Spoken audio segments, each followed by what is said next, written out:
আমি ভিডিও আমি জীবনে দেখেছি, শুনেন। অন্তর্বর্তীকালীন সরকারের আমলে গোপনে যে বাণিজ্য চুক্তিটা হয়েছে যুক্তরাষ্ট্র এবং বাংলাদেশের মধ্যে, সেটা তখন ভাবা হয়েছিল বোধহয় জনগণ, বিরোধী দলগুলো কিছু জানে না, কিন্তু এখন তো খোলাসা হলো যে বিএনপি এবং জামাতে ইসলাম উভয়ের সম্মতিতেই এই গোপন চুক্তিটা হয়েছে। তো এইটার মধ্য দিয়ে বোঝা গেল যে রাজনৈতিক দলগুলো, আমাদের প্রধান দল, দেশের স্বার্থের প্রশ্নে, দেশপ্রেমের প্রশ্নে জনসভায় যেভাবে প্রচণ্ড উচ্ছ্বসিত এবং জনগণকে অনেক কথা বলেন, কিন্তু বাস্তবে এই গোপন চুক্তিতে তারাও সম্মতি দিয়ে এসেছেন। এবং বাণিজ্য চুক্তির বিভিন্ন ধারা ইতিমধ্যে তো প্রকাশিত হয়েছে। এটা যে কি পাহাড় সম পরিমাণ বাংলাদেশের শিল্প, প্রতিরক্ষা, অর্থনীতি, এগুলোর বিরুদ্ধে একটা বিরাট চ্যালেঞ্জ তৈরি করে রেখেছে, সেটাও আমরা জানলাম। নিশ্চয়ই এখন পল কাপুরই বাংলাদেশে নির্বাচনের পর আসা সবচেয়ে বড় বিদেশি কূটনীতিবিদ।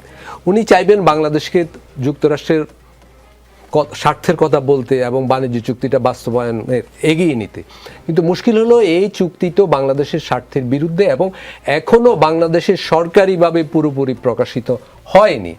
ফলে এটা বাংলাদেশের জন্য একটা চ্যালেঞ্জ যে এই চুক্তি কীভাবে বাস্তবায়ন করবে। নাগরিক সমাজের দিক থেকে একটা দাবি আছে যে অবিলম্বে এই চুক্তি প্রকাশিত হোক। কিন্তু দুর্ভাগ্যের ব্যাপার, কোনো দলে, বিরোধী দল এত কিছু বিষয়ে সরকারি দলকে চ্যালেঞ্জ করছে, চুন থেকে পান খসলে কিন্তু অভিযোগ উঠছে, কিন্তু এই চুক্তি প্রকাশ করার ব্যাপারে জামাতে ইসলাম বা এনসিপি কেউ কিন্তু কিছু বলছে না আজ পর্যন্ত। 1 মাস হয়ে গেল। এইটা খুব সন্দেহজনক একটা ব্যাপার। কিন্তু বাংলাদেশের অর্থনীতির স্বার্থে এবং যেখানে সরকার এই মুহূর্তে অর্থনীতি পুনর্গঠনের জন্য সর্বোচ্চ অগ্রাধিকার দিয়ে এগুচ্ছে, সেখানে এই চুক্তিটা প্রকাশ করা উচিত। এবং আমি বলব